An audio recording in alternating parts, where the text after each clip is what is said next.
குரலுக்கு செவி கொடுங்கள். தந்தை, மகன், தூய ஆவியின் பெயராலே ஆமேன். உங்கள் இதயத்தில் இருத்தி தியானிக்க உங்களுக்கான இன்றைய வசனம் நீதிமொழிகள் அதிகாரம் 11 இறைவசனம் 1. கள்ள துலாக்கோல் ஆண்டவருக்கு அருவருப்பானது, முத்திரையிட்ட படிக்கல்லே அவர் விரும்புவது. ஜெபம்.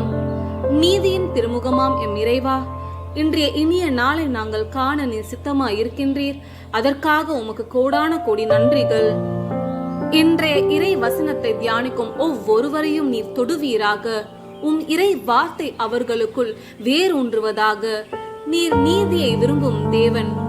நாங்கள் கள்ள துலாக்கோலை போல் வாழாமல் என்றும் நீதியின் பாதையில் நடக்க எங்களுக்கு துணை செய்யும். ஆமீன்.